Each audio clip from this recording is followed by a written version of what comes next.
Alors, mesdames et messieurs, bienvenue à ce deuxième entretien d'ici de notre cycle consacré au thème « Penser autrement ». Alors, après avoir eu la vision historique et personnelle de Michel Perrault sur les féminismes, nous abordons aujourd'hui la question de l'autre, vue sur le prisme de la philosophie. Thibaut Grèce, bienvenue. Vous avez consacré 2 ouvrages à la question. Pour l'un, la philosophie au risque de l'intelligence extraterrestre, et pour l'autre, à l'espace. Vous y démontrez, comme vous allez nous en parler, la légitimité de s'interroger sur cette question en vous appuyant sur l'histoire de la philosophie.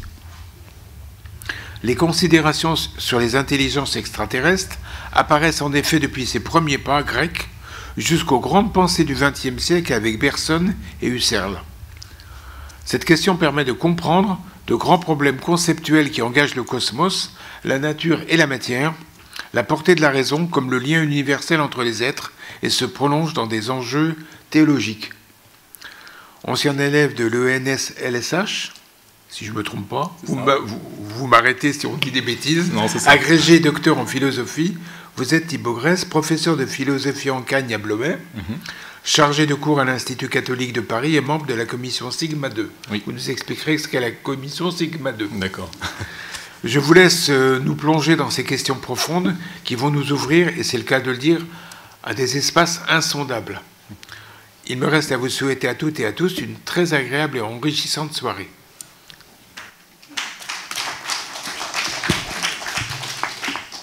Merci beaucoup, Monsieur Lévy. Merci infiniment de vous être déplacé pour une conférence un peu impromptue, puisque je crois que ce n'était pas le thème initialement prévu. Comme l'a très bien dit Monsieur Lévy, ce que je vais essayer de vous montrer ce soir, c'est que la question des intelligences extraterrestres, que je définirai dans un instant, est une question qui est aussi vieille que la philosophie, et que finalement, c'est peut-être l'élément continue depuis la naissance de la pensée par lequel la question de l'altérité a été pensée. Qu'on parte des présocratiques, donc antérieurs à Platon, jusqu'aux grands philosophes du XXe siècle, vous avez cité très justement Bergson et Husserl, c'est un fil directeur de l'histoire de la philosophie, bien que, c'est un paradoxe, ce ne soit pas un thème central de l'histoire de la philosophie, c'est-à-dire que lorsque les philosophes en parlent, ils n'y consacrent pas, évidemment, des ouvrages entiers, mais ce sont des conséquences nécessaires de leur raisonnement. C'est-à-dire que quand ils vont développer une pensée sur la matière, quand ils vont développer une pensée sur l'espace, eh bien mécaniquement, ils vont tomber sur le problème des intelligences extraterrestres, et donc ce seront des conséquences qu'ils vont en tirer de questions qui ne sont pas initialement liées à l'intelligence extraterrestre. Alors, je vous propose de partir d'événements extrêmement récents pour situer un petit peu les questions. Le premier événement dont je voudrais vous parler brièvement a eu lieu la semaine dernière, le week-end dernier pour être très précis, à la Sorbonne. Il y a eu pour la première fois dans l'histoire de l'université française, dans les locaux de la Sorbonne, un colloque intitulé Eco-Event, qui était destiné à faire le point de manière internationale sur ce que l'on a longtemps appelé les ovnis. Parmi les participants, je vous cite quelques noms qui sont assez célèbres. Il y avait Avi Loeb, astrophysicien à Harvard, qui est très célèbre depuis 2-3 ans, parce qu'il a publié un livre qui a eu un très grand succès, qui s'appelle « Le premier signe d'une vie intelligente extraterrestre, traduit au seuil ». Et il y avait également Jacques Vallée. Alors Jacques Vallée, c'est vraiment celui qu'on surnomme le pape de l'ufologie. L'ufologie, c'est la science des ovnis. Et Jacques Vallée, pour vous donner une figure, c'est le personnage que joue Truffaut dans le film de Spielberg, Rencontre du troisième type.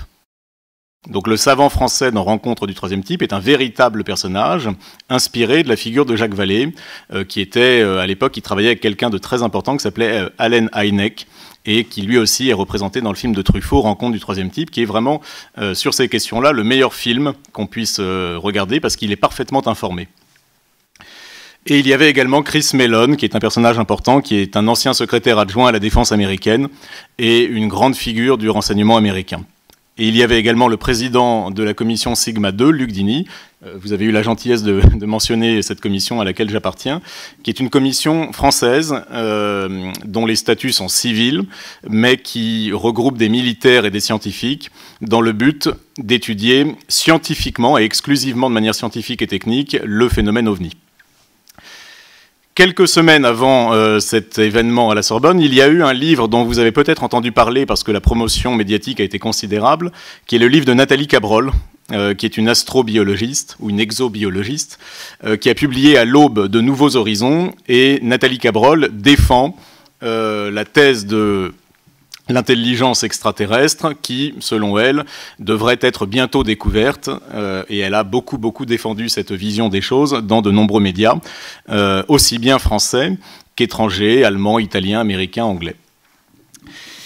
Alors, ces quelques faits que je vous donne, qui sont très récents, méritent toutefois plusieurs remarques.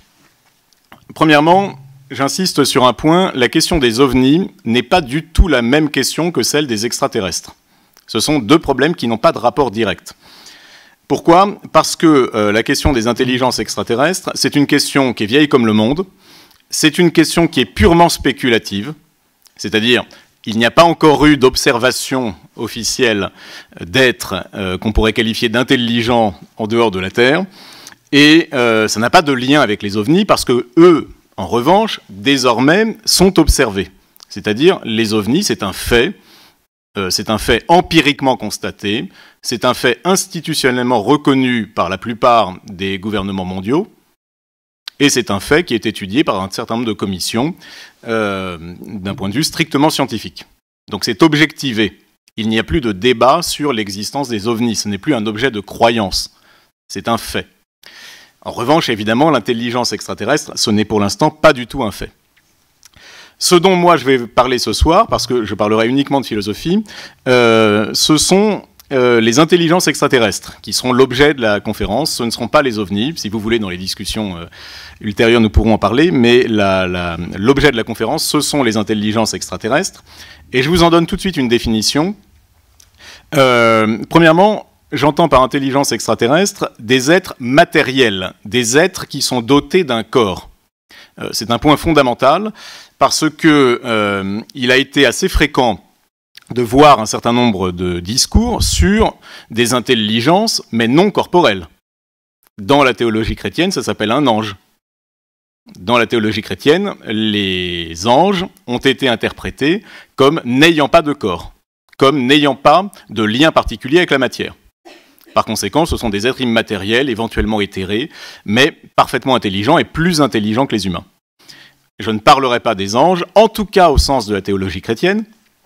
Je fais cette nuance parce que il faut toujours, quand on entre dans ces questions-là, parfaitement distinguer les textes sacrés de l'interprétation théologique qui en a été faite.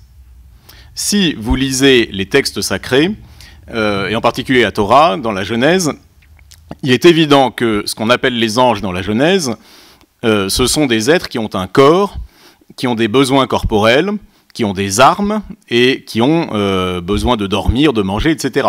Je vous donne deux exemples, un très bref et un tout petit peu plus développé. Premier exemple, vous connaissez évidemment le Jardin d'Éden. Le Jardin d'Éden est gardé par des anges qui sont physiques, qui ont une arme, qui est un glaive flamboyant, et ce sont les kéroubim qui vont donner la notion de chérubin. C'est quasiment ironique parce que la représentation qu'on a des chérubins est aux antipodes des kéroubim décrits dans la Bible, qui sont des guerriers qui protègent le Jardin d'Éden. Deuxième exemple, très célèbre également, sur lequel je vais m'attarder quelques instants, c'est l'annonce qui est faite à la femme d'Abraham, à Sarah, qu'elle va pouvoir enfanter malgré son grand âge. Je vous lis le texte numéro 1 que je vous ai mis, donc c'est dans Genèse 18. Et voici ce qui est écrit. Yahvé lui apparut au chêne de Mambré, tandis qu'il était assis à l'entrée de la tente au plus chaud du jour. Ayant levé les yeux, voilà qu'il vit 3 hommes qui se tenaient debout près de lui. Donc les 3 hommes en question, c'est Yahvé et 2 autres individus. Dès qu'il les vit, il courut de l'entrée de la tente à leur rencontre et se prosterna à terre. Il dit : « Mon Seigneur, je t'en prie, si j'ai trouvé grâce à tes yeux, veuille ne pas passer près de ton serviteur sans t'arrêter. qu'on apporte un peu d'eau, vous vous laverez les pieds et vous vous étendrez sous l'arbre. Que j'aille chercher un morceau de pain et vous vous réconforterez le cœur avant d'aller plus loin. C'est bien cela que vous êtes passé près de votre serviteur. Ils répondirent, fais donc comme tu as dit. Je saute quelques lignes, et là est donnée l'identité de ces êtres étonnants devant lesquels se prosterne Abraham. Quand les deux anges, en hébreu Malakim, arrivèrent à Sodome sur le soir, Lot était assis à la porte de la ville. Dès que Lot les vit, il se leva à leur rencontre et se prosterna face contre terre. Il dit, « Je vous en prie, mes seigneurs, veuillez descendre chez votre serviteur pour y passer la nuit et vous laver les pieds. Puis, au matin, vous reprendrez votre route. » Mais ils répondirent, « Non, nous passerons la nuit sur place. » Il les pressa tant qu'ils allèrent chez lui et entrèrent dans sa maison. Il leur prépara un repas, fit cuire des pains sans levain, et ils mangèrent. Nous sommes en train de parler des deux anges qui accompagnaient Yahvé, ou en tout cas le Seigneur. Ils mangent, ils dorment. De toute évidence, ce sont des êtres qui ont une matérialité, ou en tout cas une matérialité apparente. Donc ce n'est pas des anges, ce ne sont pas des anges au sens chrétien auxquels on a affaire dans la Genèse, c'est une évidence. Alors, ce que je vais essayer de vous montrer, c'est que les raisons pour lesquelles la philosophie a spéculé sur les intelligences extraterrestres sont extrêmement variées. Et elles peuvent tenir à des raisons radicalement différentes. Certaines vont procéder d'une réflexion sur l'espace, d'autres sur la matière, d'autres sur la morale. Et je vais vous proposer quelques raisons qui ont poussé les philosophes à défendre la thèse d'existence d'êtres non terrestres, quoique intelligents, et dotés d'un corps. Je ne prétends évidemment pas à l'exhaustivité, mais j'essaye de donner une typologie des raisons pour lesquelles on a pu y croire. J'en donnerai 6. Alors, la première raison, elle va être liée à ce qu'on appelle, c'est la raison la plus célèbre, la thèse de la pluralité des mondes. C'est la notion, à mon avis, la plus célèbre en la matière, la thèse de la pluralité des mondes, et c'est la raison la plus ancienne. C'est celle qu'on va trouver chez les auteurs qu'on appelle les atomistes. Parmi les atomistes les plus célèbres figure Démocrite, dont malheureusement la totalité des œuvres ou presque a été détruite, en tout cas perdue. Détruite, c'est une polémique, c'est une manière de dire que peut-être ses adversaires auraient détruit ses œuvres. Ce qui est certain, c'est qu'on ne les a perdues. Il fut le maître de Leucippe. Leucippe, c'est moins 460, moins 370. Je vous donnerai souvent des dates qui peuvent vous étonner par l'étendue de la vie des auteurs antiques. On estime que l'espérance de vie d'un personnage qui n'est pas esclave dans l'Antiquité grecque, c'est 72 ans. Donc, il faut toujours se rappeler cela, si l'on n'est pas esclave dans l'Antiquité grecque, l'espérance de vie estimée est de 72 ans. D'où le fait que souvent, les gens dont on cite la naissance et la mort, les dates de naissance et de mort, soient autour de 70, 75, 80, 90 parfois. Ce ne sont pas des phénomènes rares. Donc Démocrite, Leucippe, qui était son élève, et un peu plus tard, Épicure, qui est peut-être le plus connu des trois. Épicure, je vous en rappelle les dates, moins 342, moins 270. Alors je vous rappelle quelques éléments très rapides au sujet de l'atomisme pour comprendre quelle est cette pensée. L'atomisme, c'est une thèse sur la nature de la matière qui considère tout simplement que la matière ne peut pas être divisée à l'infini. C'est une très très très vieille question de la philosophie et de la physique. Peut-on diviser la matière à l'infini ? La réponse est non. Pourquoi ? Parce qu'il y a des éléments sur lesquels la division finit par buter, qui sont les atomes. Donc les atomes, ce sont les éléments qu'on ne peut plus découper, qu'on ne peut plus diviser, et qui sont les éléments premiers de la matière. Atome veut dire littéralement insécable, donc non divisible. L'équivalent strict en latin, c'est l'individu. Individu et atome, c'est exactement le même mot. Donc la thèse atomiste, c'est une thèse sur la nature même de la matière. Elle est constituée d'atomes, ces atomes sont indivisibles, et donc la réalité profonde de la matière, ce sont ces atomes en question. C'est une pensée qui, soit dit en passant, n'est pas spécifiquement grecque. Vous en trouvez énormément d'occurrences en Inde, bien avant Démocrite. On en trouve vers moins 600, moins 650 dans des textes indiens. Par ailleurs, la deuxième thèse de l'atomisme consiste à dire qu'il existe une quantité infinie d'atomes. Le nombre d'atomes n'est pas fini. Ils existent en quantité infinie et ils se combinent pour former des corps en circulant, si l'on peut dire, dans ce qu'ils appellent le vide. Donc les atomes sont en mouvement ils circulent, et lorsqu'ils se rencontrent, ils forment des corps, et donc un corps n'est jamais que la rencontre fortuite d'atomes. Sous-entendu, c'est ça qu'il faut comprendre, il n'y a pas de nature profonde des choses. Il n'y a pas, pour employer un terme un tout petit peu métaphysique, d'essence. Par exemple, nous qui sommes humains, nous ne sommes pas, du point de vue de nos corps, des exemplaires d'une même nature. Il n'y a pas une nature qui serait l'humanité et dont nous serions chacun des exemplaires. Il y a des rencontres aléatoires d'atomes qui, lorsqu'ils obéissent aux mêmes forces, produisent les mêmes corps. Donc évidemment, dans une même région, ils vont obéir aux mêmes forces et la probabilité qu'ils forment de mêmes corps est élevée. C'est la raison pour laquelle nous avons tous des corps qui sont similaires les uns aux autres. Donc, c'est une théorie de l'atome. Le corps n'est qu'un agrégat d'atomes et ces atomes s'assemblent et se désassemblent lorsque le corps meurt. Alors, pourquoi cette thèse va-t-elle avoir une incidence concernant la question qui nous intéresse, c'est-à-dire la question des intelligences extraterrestres? Pour une raison qui est assez évidente, c'est qu'à partir du moment où le nombre d'atomes est infini et où ils peuvent circuler dans le vide et s'assembler selon des forces, si j'ose dire, locales, eh bien, il est quasiment nécessaire qu'à d'autres endroits, d'autres types de corps avec une intelligence se soient formés. C'est-à-dire la logique même de formation des corps que nous connaissons n'a strictement aucune raison d'être limitée à ce que nous connaissons. D'autres corps, selon d'autres assemblages, d'autres configurations, ont pu se former ailleurs en vertu de la circulation des atomes dans un vide infini. Je vous cite un extrait d'Épicure qui est tiré de la lettre à Hérodote. Ce sont des tout petits textes. Vous savez qu'on a perdu environ 98% des textes d'Épicure. Et il ne nous reste que des lettres, 3 lettres, et quelques maximes. Mais on estime que 98% est perdu. Donc voici ce qu'il écrit, lettre à Hérodote. Ce n'est pas seulement le nombre des atomes, c'est celui des mondes qui est infini dans l'univers. Il y a un nombre infini de mondes semblables aux nôtres et un nombre infini de mondes différents. En effet, puisque les atomes sont en nombre infini, comme nous l'avons dit tout à l'heure, il y en a partout. Leurs mouvements les portant même jusque dans les lieux les plus éloignés. Et d'autre part, toujours en vertu de cette infinité en nombre, la quantité d'atomes propres à servir d'éléments, ou autrement dit de cause à un monde, ne peut être épuisée par la constitution d'un monde unique, ni par celle d'un nombre fini de mondes, qu'il s'agisse d'ailleurs de tous les mondes semblables aux nôtres, ou de tous les mondes différents. Il n'y a donc rien qui empêche l'existence d'une infinité de mondes. Donc là, vous avez je dirais de manière parfaitement explicite, la thèse de la pluralité des mondes, sachant que par monde, ici, il faut entendre un monde peuplé.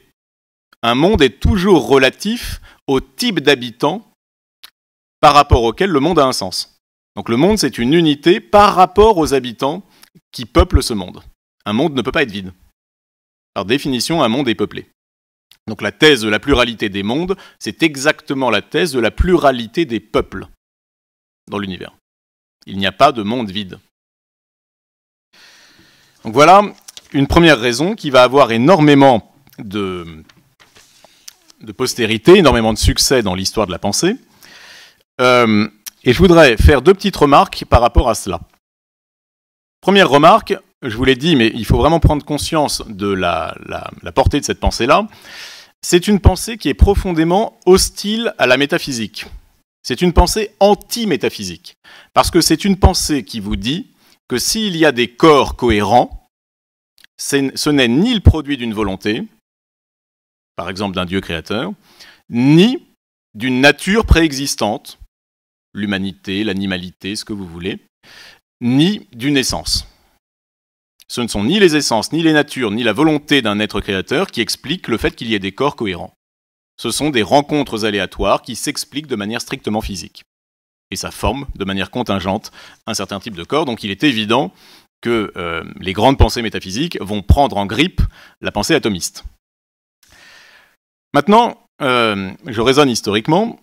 Si on raisonne sur le temps long, d'un point de vue chrétien, il y a un deuxième problème qui apparaît dans l'atomisme, qui est le problème de l'Eucharistie. Pourquoi ? Parce que dans l'Eucharistie, on a un objet matériel qui, sans changer de configuration apparente, change néanmoins de nature, puisque dans un premier temps, il n'est que pain, dans un second temps, il est réellement corps du Christ. Pourtant, la constitution comme telle, matérielle du pain, n'a pas changé. Donc, il est évident que dans le cadre de la théologie chrétienne, l'atomisme est scandaleux parce qu'il rend impossible une pensée de la transsubstantiation, c'est-à-dire de la transformation du pain en tant que corps matériel en corps du Christ. Donc il est évident que dans le domaine chrétien, la pensée atomiste va devoir faire l'objet d'une condamnation extrêmement vive. Alors cette première approche, qui se clôt par une remarque un peu théologique, m'amène à aborder justement, en deuxième moment, les problèmes théologiques, qui sont absolument essentiels. On a, contrairement aux idées reçues, dans le monde médiéval, aussi bien en Occident qu'en Orient, tout un débat sur la pluralité des mondes. Donc là, il faut bien comprendre que la pluralité des mondes, c'est une thèse que défendent les atomistes, mais on va pouvoir défendre la thèse de la pluralité des mondes pour d'autres raisons que les raisons des atomistes. Et ce débat-là va être en partie celui du monde médiéval. Alors, pour comprendre ce débat, il faut comprendre une révolution absolument sidérante qui a été introduite par un certain nombre de penseurs chrétiens, et souvent on ne se rend pas compte du problème que ça soulève, mais cette révolution, elle tient en un mot, c'est la notion d'infini. Si vous raisonnez d'un point de vue antique, et que vous prenez les premiers textes chrétiens ou les premiers textes juifs, Dieu n'est pas infini. Dieu est parfait. Mais un être parfait, par définition, est fini. Un être parfait, par définition, est fini parce qu'il est justement achevé. Et s'il est achevé, il ne lui manque rien, il a accompli parfaitement sa nature, et sa perfection est en fait un achèvement. Il faut bien voir ça. La perfection signifie la finitude. Donc dire de Dieu que c'est un être parfait, initialement, ça veut dire qu'il est fini. Chez Aristote, Dieu est fini, parce qu'il est justement parfait. Pour des raisons que je n'ai pas le temps de développer ici, le christianisme a, à l'issue d'une longue discussion, fini par qualifier Dieu d'infini. On voit les prémices vers le 4e, 5e siècle, et puis ça s'impose véritablement vers le 13e siècle. Dieu devient infini. Infini, vous voyez en français, le mot est très significatif. Ça n'est pas fini. Mais donc, d'une certaine manière, d'un point de vue antique, c'est une imperfection. On n'arrive pas à achever. Mais il est infini. Et qu'est-ce qui va être infini en particulier ? La puissance. Dieu, s'il est infini, doit recevoir une caractérisation de cette infinité. Qu'est-ce qui en Dieu est infini ? D'abord et avant tout, la puissance même de Dieu. Bien. Si Dieu alors a une puissance infinie, ce serait très problématique que sa création soit finie. Ce serait très problématique que la création soit bornée. Parce qu'il est très étrange de penser qu'un être dont la puissance est infinie pourrait ne créer qu'un monde avec un seul type de corps intelligent, en l'occurrence les humains. Donc, qu'est-ce qui va se passer ? Nous allons avoir un glissement, même un retournement total, d'un Dieu qui est certes parfait mais fini, qui n'est pas du tout dans la puissance infinie. Prenez la Torah, ou le Pentateuque, Yahvé n'est clairement pas infiniment puissant. Il subit des défaites à plusieurs reprises. On lui désobéit, il subit des défaites lorsqu'il mène des guerres. Il n'y a rien qui traduise une puissance infinie dans la Torah. Ce retournement que les chrétiens ont opéré est un bouleversement mental énorme. Et donc, la puissance infinie divine va devoir forcément amener à repenser l'étendue de la création. Le résultat de tout cela, c'est qu'on va avoir un débat entre ceux qui vont être fidèles à la pensée antique, inspirée entre autres par Aristote, par exemple Thomas d'Aquin, et qui vont dire non, Dieu n'a créé qu'un monde, Dieu est un être parfait qui a besoin d'unité, l'unité suppose une finitude, et donc Dieu n'a pu créer qu'un monde. Et la figure de cela, la figure vraiment représentatif de cette position, c'est Thomas d'Aquin, dans la Somme théologique. Je vous ai mis ici la question 47 de la première partie. Thomas dit « L'ordre même qui règne dans les choses, s'il y a de l'ordre, c'est que c'est fini, il n'y a pas d'ordre dans l'infini. L'ordre même qui règne dans les choses, tel que Dieu les a faites, manifeste l'unité du monde. Ce monde, en effet, est un, d'une unité d'ordre, selon que certains êtres sont ordonnés à d'autres. Or, tous les êtres qui viennent de Dieu sont ordonnés entre eux et à Dieu, ainsi qu'on l'a montré. Il est donc nécessaire que tous les êtres appartiennent à un seul monde. C'est pourquoi ceux-là seuls ont pu admettre une pluralité de mondes qui n'assignaient pas pour cause à ce monde-ci une sagesse ordonnatrice, mais le hasard. Le hasard, vous le reconnaissez, c'est la grande thèse atomiste. Ainsi, Démocrite disait que la rencontre des atomes a produit non seulement ce monde, mais une infinité d'autres. Donc Thomas d'Aquin, fidèle à Aristote, fidèle à l'idée de la perfection comme unité et comme finitude, va défendre l'unicité du monde, et donc l'unicité de corps intelligents. Nous sommes, nous, humains, les seules formes d'intelligence corporelle. Thomas d'Aquin écrit sa Somme théologique, il est très loin d'être le seul à défendre cette thèse-là, mais en 1277, qui est une année cruciale dans l'histoire de la théologie, il y a la condamnation très célèbre de l'évêque de Paris, en gros, de la plupart des grandes thèses de Thomas d'Aquin. Étienne Tempier, qui était l'évêque de Paris, est entré véritablement dans un combat d'une très grande brutalité contre la pensée de Thomas d'Aquin, contre, pour aller très vite, contre l'influence d'Aristote dans la pensée médiévale. Et Étienne Tempier va considérer que les thèses selon lesquelles il n'y aurait qu'un monde et qu'un type d'intelligence corporelle, ce sont des thèses hérétiques. Alors je vous ai mis, on va lire les textes dans un instant, la condamnation parisienne de 1277, c'est tellement important que c'est édité, c'est pas un obscur texte médiéval, c'est édité en bilingue, et c'est l'un des textes les plus importants de l'histoire de la pensée européenne. Parce que là, vous voyez se fracturer sur l'influence de la pensée antique, et notamment d'Aristote, la théologie chrétienne. Donc je vous ai mis le préambule. Afin que cette manière imprudente de parler n'induise pas les gens simples en erreur, nous interdisons strictement que de telles et semblables choses ne se produisent et nous les condamnons totalement, excommuniant tous ceux qui auront professé ou auront osé défendre ou soutenir de quelque façon que ce soit les dites erreurs ou l'une d'entre elles, ainsi que leurs auditeurs. Il faut mesurer la portée.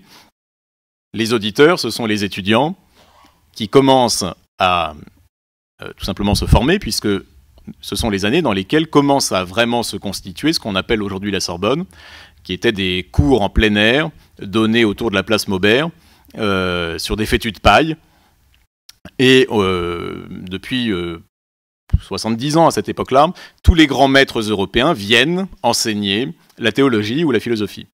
Donc quand il dit, même les auditeurs qui entendent l'héritage d'Aristote et qui entendent cette mauvaise théologie sont excommuniés, ça concerne énormément de monde. Ça concerne en gros tous les étudiants.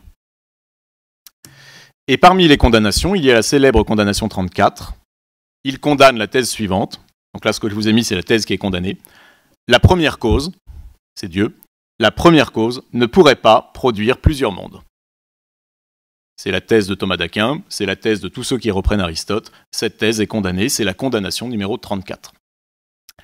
Donc dans le sillage de cette condamnation, il devient, le mot hérétique n'est pas exactement le bon parce que ce n'est pas un décret papal, mais en tout cas il devient très sulfureux de nier l'existence d'intelligence extraterrestre corporelle, puisqu'il n'est plus autorisé de nier la pluralité des mondes et donc l'infinité des peuples.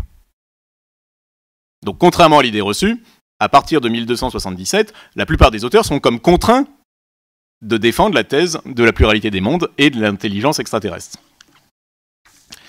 Mais ça pose un problème considérable, à savoir que la Bible n'en parle pas. La Bible ne parle pas d'intelligence non humaine, en tout cas elle n'en parle pas de manière explicite, et par conséquent, le problème va devenir un pur problème de salut. Est-ce que le Christ est venu sauver uniquement les humains, ou est-ce qu'il est venu pour sauver l'ensemble des peuples qui peuplent l'univers? Et la plupart des auteurs vont dire, comme la Bible n'en parle pas, manifestement, les prophètes puis le Christ sont venus essentiellement pour les humains. Mais c'est intéressant de voir que la question de l'adresse du salut, à qui le salut s'adresse-t-il, pour qui le Christ est-il venu, va être une question qui va hanter la question médiévale, pour les raisons que nous venons de mentionner. Alors, je vous donne quelques théologiens très célèbres qui vont défendre la pluralité des mondes. Je ne vais pas les étudier parce qu'il n'y a pas le temps, mais des gens comme Pierre de Tarentaise ou Richard de Middleton, qui sont des gens très influents, vont véritablement asseoir cette thèse-là. Et l'on va même avoir des situations assez burlesques, je vous donnerai un nom que vous connaissez forcément dans un instant, qui vont combiner l'argument atomiste et l'argument théologique. C'est-à-dire, on va trouver des auteurs qui, pour des raisons atomistes et tout en se conformant aux déclarations de Tempier, vont défendre la pluralité des mondes et même l'infinité des mondes et de son peuplement. L'exemple que tout le monde a en tête, c'est Giordano Bruno. Giordano Bruno, qui a été brûlé en 1600 à Rome, a défendu et la thèse atomiste et la pluralité des mondes dans l'optique de l'infinité de la puissance divine. Il combine les deux arguments. Ce qui veut tout simplement dire qu'il n'a pas du tout été brûlé parce qu'il a défendu la pluralité des mondes. Ça, c'est une pure légende. Il a été brûlé, bien sûr, mais pas du tout parce qu'il défendait la pluralité des mondes. Ça n'a rien à voir. Si ça vous intéresse, lisez l'œuvre noire de Yourcenar. L'œuvre noire de Yourcenar, c'est la vie déguisée de Giordano Bruno. Donc voilà la question théologique, qui est une question qui va, toujours maintenant d'ailleurs, garder une certaine actualité. Troisième argument,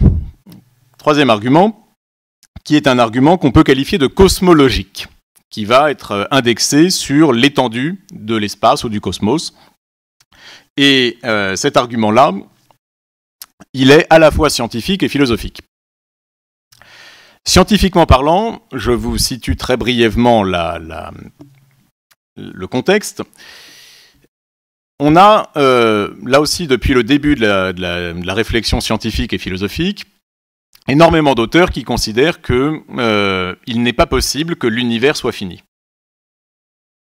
L'exemple très célèbre est donné par un élève de Pythagore, ou en tout cas un adepte de l'école pythagoricienne, puisque l'existence de Pythagore n'est que probable, donc soyons prudents.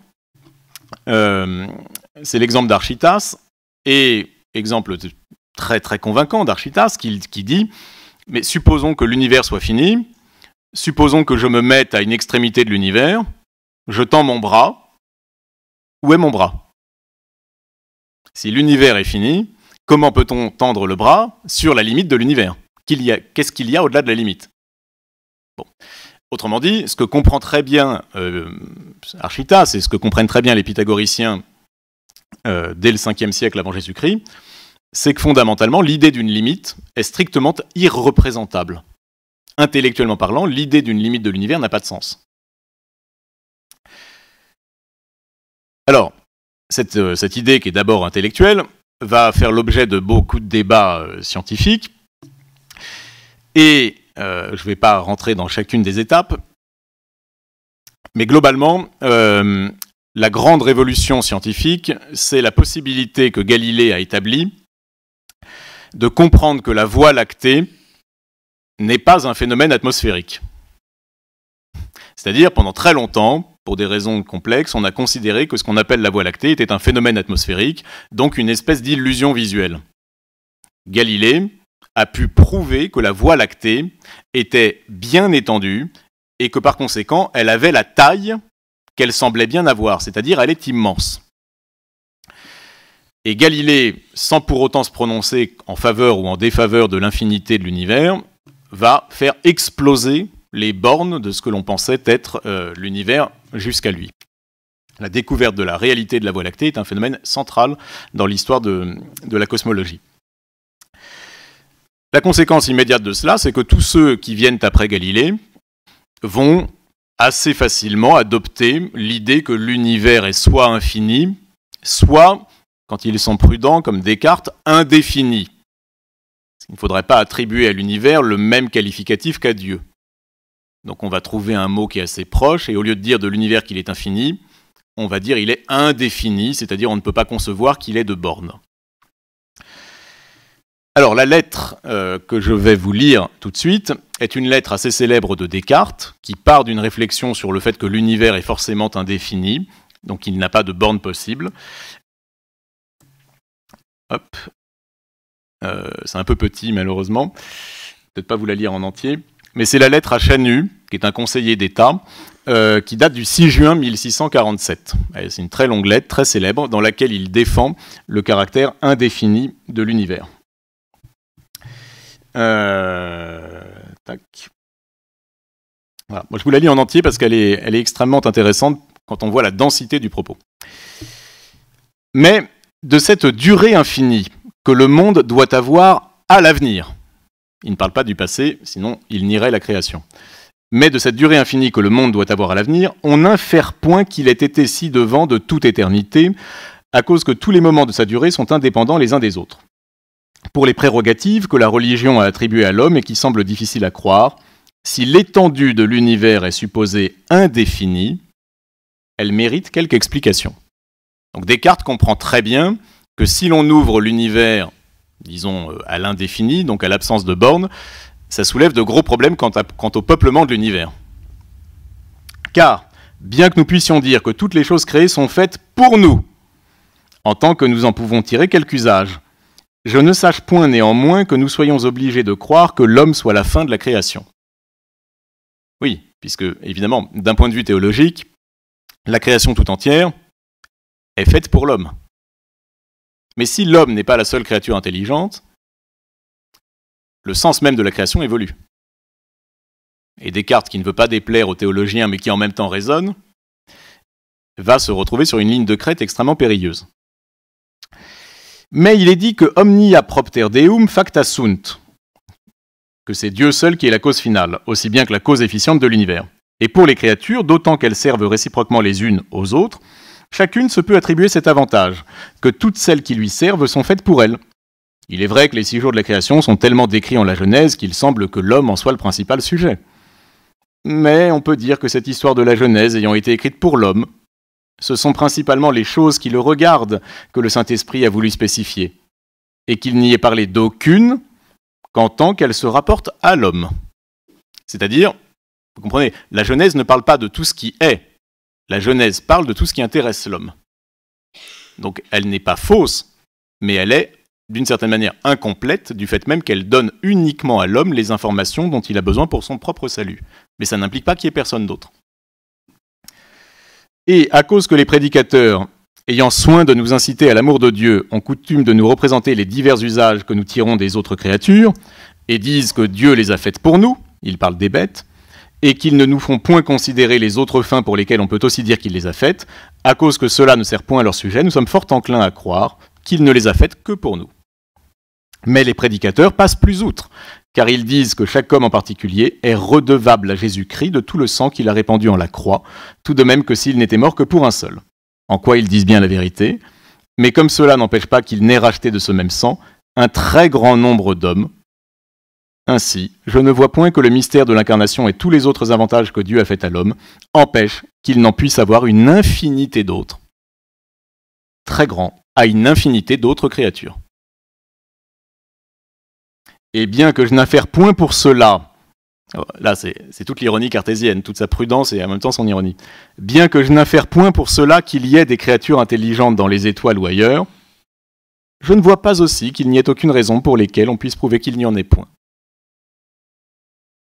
Mais je laisse toujours indécises les questions qui sont de cette sorte plutôt que d'en nier ou assurer. Descartes dit toujours, moi je ne me mêle pas de théologie, je ne veux pas avoir d'ennui avec l'Église. Et, alors je ne vous lis pas la totalité de la suite, mais alors qu'il vient de dire qu'il ne voulait pas s'en mêler, finalement, il va proposer une espèce de métaphore extrêmement célèbre en disant, voilà, tout à la fin du texte, et les astronomes qui, en mesurant la grandeur des étoiles, les trouvent beaucoup plus grandes que la Terre, la confirment aussi. La confirme, c'est la thèse selon laquelle il y a d'autres créatures. La confirment aussi, car si de l'étendue indéfinie du monde, on infère qu'il doit y avoir des habitants ailleurs qu'en la Terre, on le peut inférer aussi de l'étendue que tous les astronomes lui attribuent, à cause qu'il n'y en a aucun qui ne juge que la Terre est plus petite au regard de tout le ciel que n'est un grain de sable au regard d'une montagne. La Terre est plus petite au regard de tout le ciel que ne l'est un grain de sable au regard des montagnes. Alors, il ne statue pas, mais bon, vous ferez tous la conclusion qui s'impose. Donc voilà, typiquement, un argument qui est de nature cosmologique et qui, à partir de l'immensité de l'univers, je vous rappelle d'ailleurs que immense, il faut bien entendre ce mot-là, immense, ça veut dire littéralement ce qui défie toute mesure. Immense, ça ne veut pas dire très grand, hein. Immense, ça veut dire infini. Ça veut dire qu'on ne peut pas le mesurer.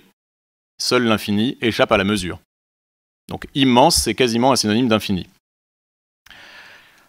Donc c'est un argument qui est cosmologique, et comme Descartes est assez ironique dans sa manière de procéder, il va évidemment, pour défendre cette thèse, s'appuyer en même temps sur l'argument théologique, en disant, toujours dans cette lettre, à ses interlocuteurs, vous n'imaginez quand même pas que Dieu soit trop faible pour ne pas pouvoir produire d'autres créatures que nous. Donc il va reprendre l'argument de la puissance divine et laisser entendre que celui qui le nierait, au fond, reviendrait à dire que Dieu est faible. Alors, c'est une thèse qui va avoir un immense succès, qui n'est pas du tout isolée, qui va s'appuyer sur des auteurs antérieurs, je vous les cite sans les étudier, mais Nicolas de Cuse, au XVe siècle, qui était cardinal, avait déjà défendu des thèses assez proches, et quelqu'un que Descartes admire, qui est Kepler. Kepler avait lui aussi défendu un peuplement de l'univers et même du système solaire. Kepler est un cas très, très bizarre. Si vous voulez, on pourra en reparler dans la discussion. C'est un personnage étonnant parce que lui défend cette thèse, mais sur la base d'un univers fini. Il ne croit pas à l'infinité de l'univers, mais il croit en revanche à un peuplement infini qui commence avec la Lune. Donc voilà pour le troisième argument, argument cosmologique. Quatrième argument, c'est le plus simple de tous, c'est l'argument qu'on peut qualifier d'analogique. Donc l'argument analogique qui va être défendu par un auteur français qui s'appelle Fontenelle, dans un petit livre qui va être l'un des très très grands succès de librairie du XVIIIe siècle, et qui s'intitule Les entretiens sur la pluralité des mondes. C'est une série d'entretiens fictifs dans lesquels il va essayer de démontrer l'existence d'autres formes d'intelligence corporelle. Et alors, c'est un livre qui est charmant, parce que c'est un livre qui est destiné au salon. Pour vous situer un peu le contexte, au XVIIe et au XVIIIe, vous savez que la vie intellectuelle, elle est essentiellement le fait des salons en France, et les salons sont essentiellement tenus par des femmes. Et pour vous donner un exemple assez marquant, vous connaissez peut-être l'Esprit des lois de Montesquieu. Montesquieu était un joueur invétéré, et il n'avait plus assez d'argent, tout baron qu'il était, pour publier l'Esprit des lois. Et c'est parce qu'il fréquentait un salon féminin qu'il a pu récolter l'argent grâce à la salonnière pour publier l'Esprit des lois. Donc ce sont des choses qui ont des incidences considérables. Et Descartes écrit le discours de la méthode en français afin qu'il soit lu dans les salons. Afin donc souvent on dit « Ah là là, il est misogyne, il dit comme ça, même les femmes pourront le comprendre ». Mais non, en fait, c'est un argument qui consiste à dire « Je veux être compris de tout le monde, y compris des femmes, et comme ce sont les femmes qui font la vie intellectuelle parisienne, il faut l'écrire dans une langue qui soit celle des salons. » Donc une très belle langue française, très élégante, très courtoise. Alors, Fontenelle respecte ces codes-là, ces codes littéraires de très grande courtoisie, et il publie donc en 1686 ses entretiens. Je ne sais plus, je vous dis peut-être une bêtise, mais je crois qu'il y a eu 24 éditions. Ça vous montre le succès. Et on dit que c'est le livre qui a été le plus vendu en Europe durant 50 ans. Donc c'est un livre qui a une incidence à l'échelle européenne qui est absolument considérable. Et Fontenelle va uniquement raisonner à partir d'analogies. C'est-à-dire, il va demander à ses auditrices et à ses auditeurs, il y a aussi évidemment des hommes dans les salons, d'imaginer ce qui se passe sur Terre, dans différentes situations, et par analogie de l'étendre à ce qui se passe dans l'espace. Donc voici ce qu'il dit.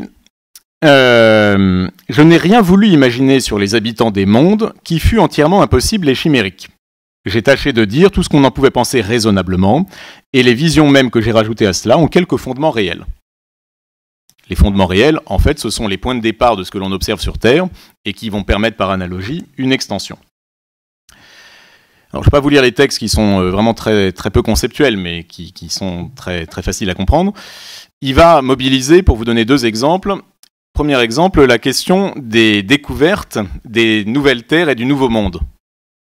Et il va prendre quelque chose qui est rentré dans les mœurs désormais. Il va dire, imaginez que vous soyez à la place des Indiens qui découvrent l'arrivée des Espagnols ou des Portugais. Vous avez là, typiquement, des mondes qui étaient inconnus de part et d'autre, et des différences de techniques et de technologies qui sont considérables. Cela est un fait, cela est documenté, cela est établi. Eh bien, par analogie, il est très vraisemblable qu'à l'échelle cosmique, il en aille de même. Que nous soyons, les Indiens, un jour pouvant être visités par des formes d'intelligence beaucoup plus avancées techniquement que nous. Et Fontenelle défend exactement comme Kepler l'idée que la Lune est habitée. Donc si des intelligences corporelles arrivent un jour sur Terre, le plus probable est qu'elles viennent de la Lune.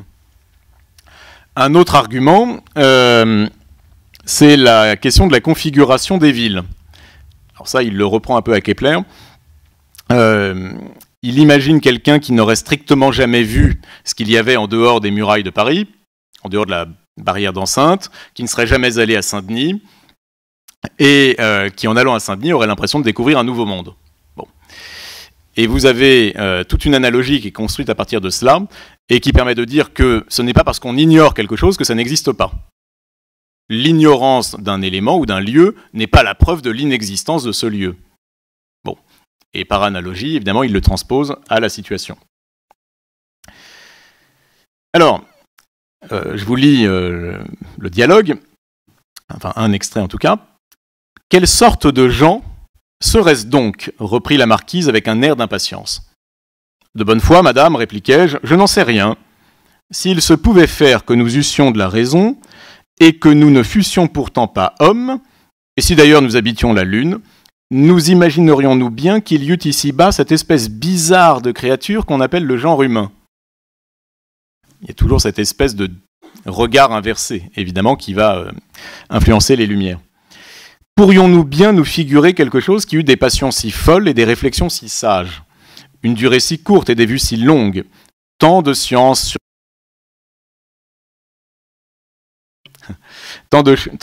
sur des choses presque inutiles et tant d'ignorance sur les plus importantes.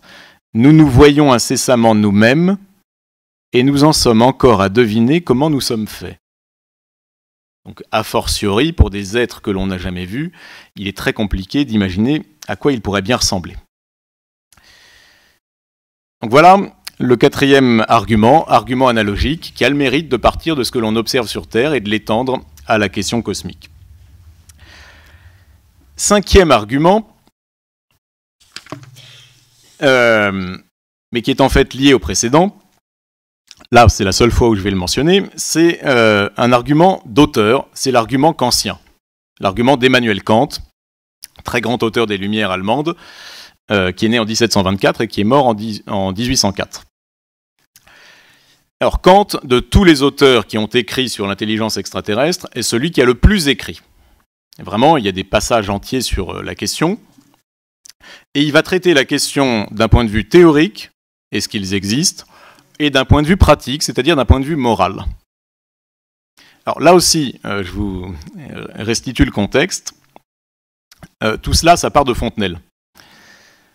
Comme le livre de Fontenelle a été extrêmement diffusé, et comme l'Europe de ces années-là, 1690, 1700, etc., est très policée, ça peut paraître étonnant, mais l'une des questions qui va hanter les salons, ça va être de savoir quel type de politesse nous devrions adopter à l'endroit d'êtres venus d'ailleurs.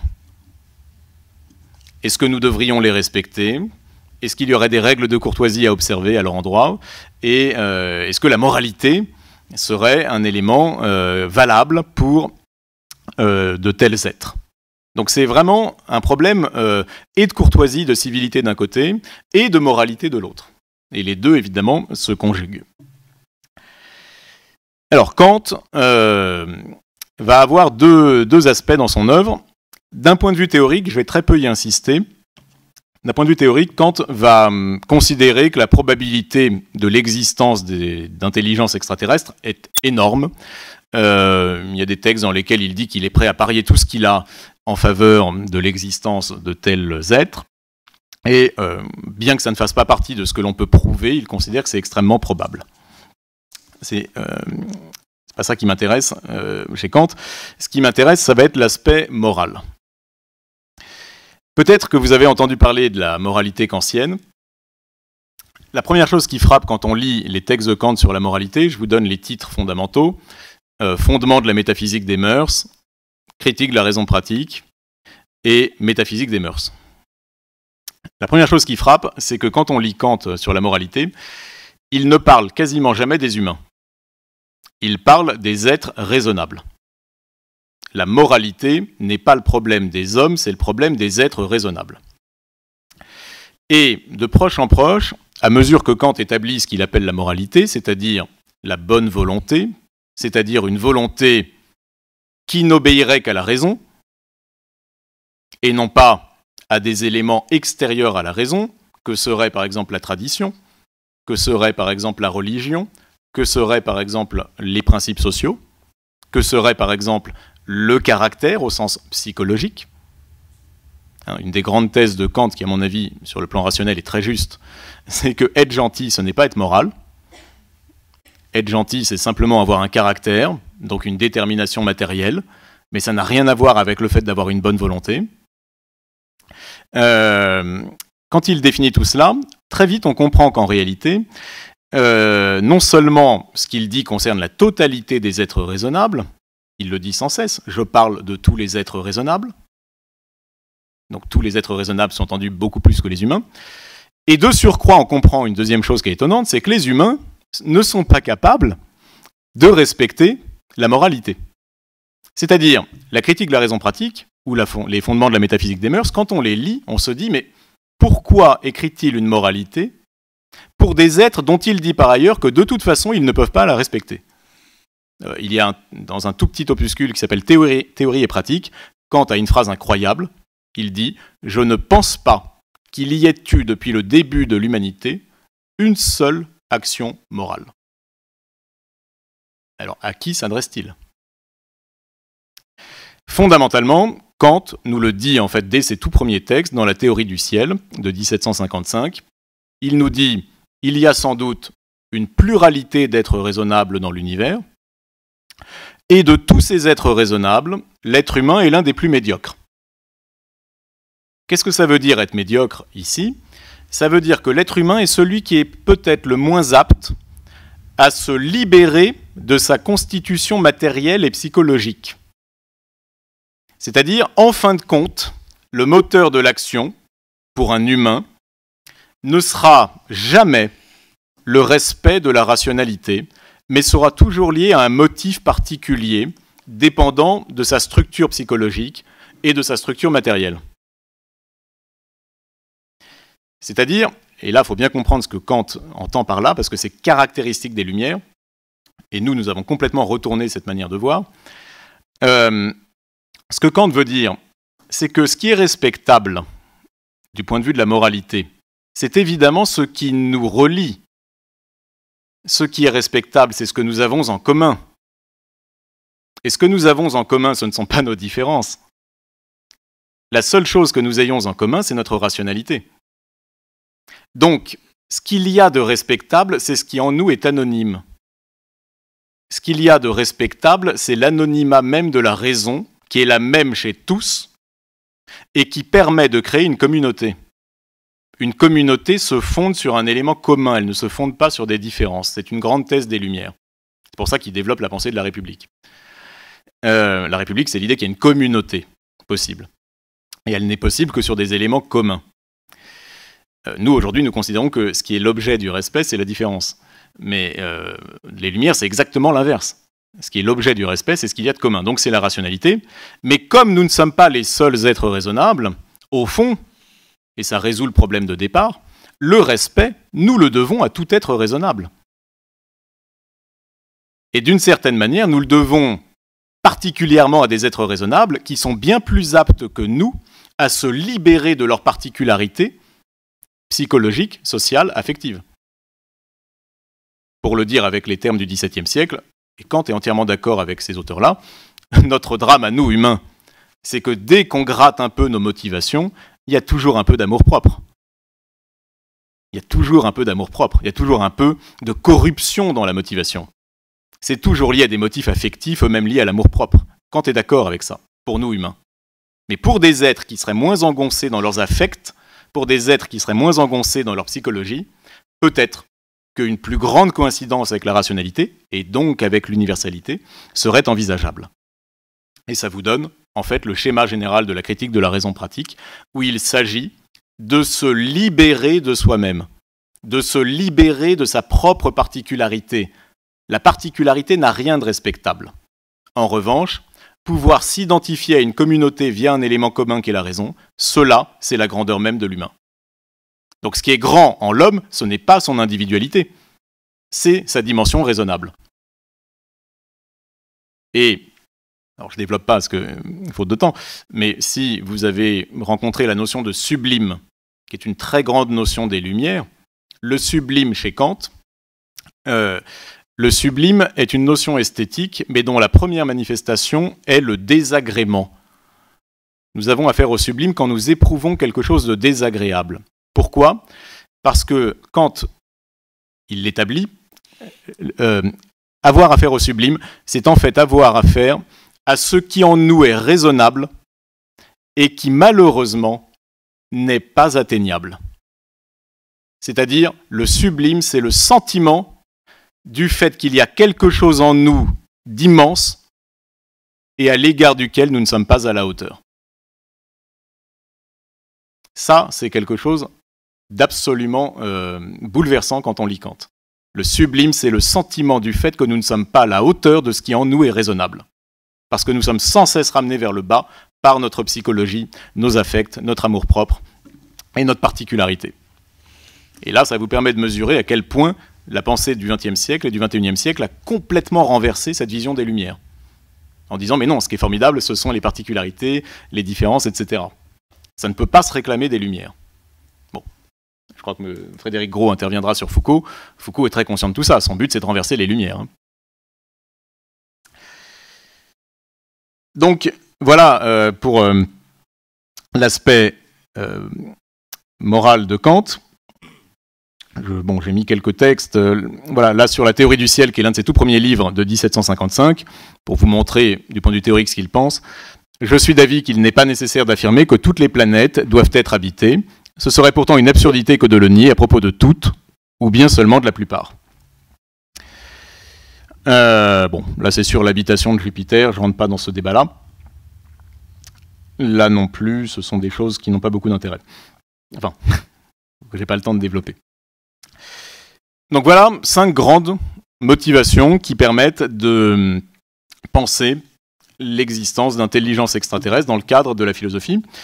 Alors, on pourrait se dire, est-ce qu'aujourd'hui, au XXIe siècle, en philosophie, il y a encore des réflexions sur cette question-là?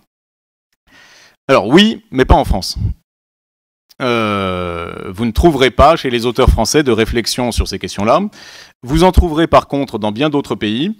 Je vous donne un exemple parmi les plus célèbres. En Suède, vous trouverez le cas très intéressant de Nick Bostrom, qui est très connu parce qu'il est apparenté à des courants dits transhumanistes. C'est lui qui dirige à Oxford l'Institut pour la prospective sur l'avenir. Alors Bostrom, c'est un homme extrêmement intéressant, c'est un philosophe de grande envergure. Vous pouvez trouver un texte de lui qui est traduit en français sur Internet, en PDF, qui s'intitule « Une histoire de la pensée transhumaniste », qui considère que, au fond, l'histoire de la pensée humaine c'est l'histoire de la quête d'immortalité. Et donc qui remonte à Gilgamesh, dans l'épopée sumérienne, jusqu'à aujourd'hui. Il dit, mais nous, la seule différence entre nous et les Sumériens, c'est que nous, on a désormais technologiquement le pouvoir de le faire. Mais il n'y a pas de différence d'espoir, c'est le même espoir. Cela dit, pourquoi je vous parle de Bostrom par rapport à la question des intelligences extraterrestres? Parce que Bostrom a émis une hypothèse qui est assez étonnante.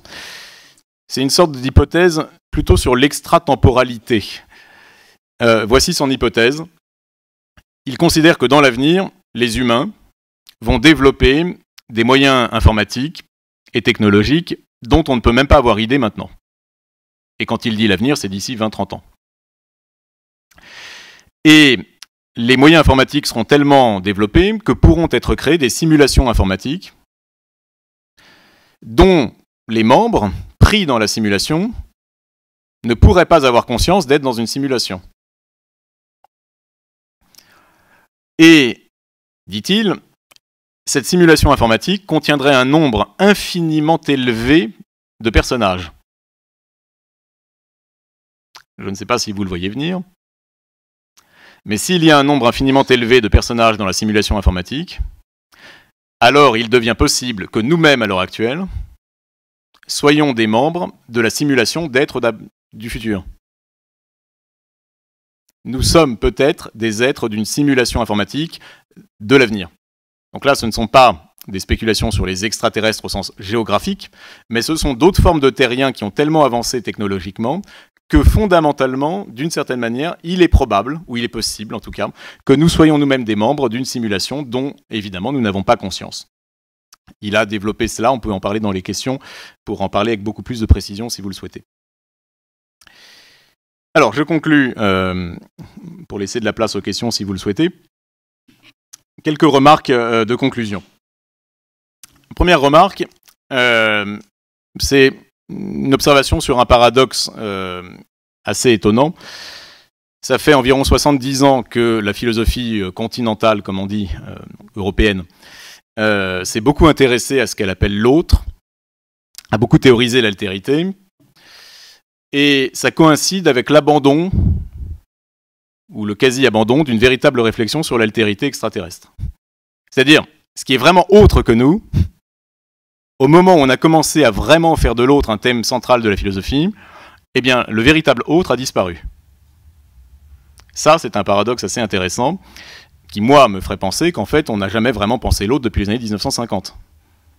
Ce sont des artefacts, des gimmicks. Moi, je n'y crois pas à la pensée de l'autre. Je parle de celle des années 50. Une altérité, c'est forcément une altérité par rapport à nous en tant qu'humains. Sinon, ça n'a pas beaucoup de sens. Ça, c'est un premier paradoxe. Deuxième élément de réflexion, ce sont plus des pistes de réflexion que je vous propose. Il y a deux vidéos extrêmement célèbres que peut-être vous avez vues de Reagan à l'ONU dans les 2 dernières années de son mandat. Elles ont été vues je ne sais combien de millions de fois, donc elles sont très connues. La première est une vidéo donc, dans laquelle Reagan, à la tribune de l'ONU, dit, en pleine guerre froide, c'est épuisant cette guerre, et c'est déprimant, peut-être que s'il y avait une intelligence qui nous contemplait de là-haut, peut-être que finalement on s'unirait, on prendrait conscience de l'unité humaine, et on éviterait d'avoir à avoir de tels efforts de guerre dans cette rivalité soviétique et américaine. L'année suivante, la vidéo est plus difficile à trouver, Reagan tient à peu près le même discours, il exprime à peu près le même espoir, si seulement il y avait une intelligence extérieure face à laquelle on pourrait s'unir, ce serait merveilleux, et il conclut en disant « mais peut-être qu'ils sont déjà là ». Alors, supposons qu'ils soient déjà là. Qu'est-ce qui serait possible? Politiquement parlant, si ce sont des êtres rationnels, comme semble le dire Kant, après tout, eh bien, avec un être rationnel, la philosophie politique a quelque chose à dire. Avec un être rationnel, on peut passer des contrats. La philosophie politique, à partir du XVIIe siècle, fonde la société sur l'idée d'un contrat dont les intérêts sont compris par des êtres capables de comprendre leurs intérêts. L'intérêt même de vivre en société est un intérêt. qui peut comprendre un intérêt? Un être qui a une raison et qui peut raisonner en vue de comprendre ses intérêts. Donc, si véritablement nous avons affaire à des êtres raisonnables ou rationnels, au sens où ils seraient capables de mesurer leurs intérêts, il n'y a pas de raison particulière pour lesquelles il serait impossible de contracter, puisqu'après tout, nos sociétés modernes sont contractuelles. Je veux dire par là que les théories du contrat social, qu'elles soient celles de Rousseau, de Hobbes ou les contrats américains, ce sont des théories qui fonctionnent avec autre chose que des humains. Pourquoi ? Parce que la base d'un contrat social au sens moderne, c'est de faire abstraction de l'histoire et de la tradition. On dit, un humain, c'est un individu.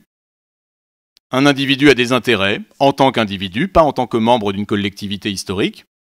C'est pour ça qu'il y a des états de nature. Dans toutes les théories du contrat social, on commence par faire un état de nature, où on vide l'homme de son histoire et de ses traditions, et on le réduit à son statut d'individu.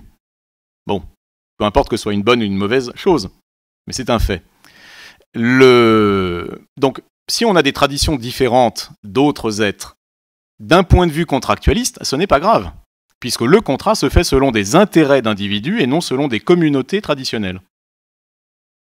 Donc cela n'est pas rédhibitoire dans le cadre d'une pensée contractualiste du politique.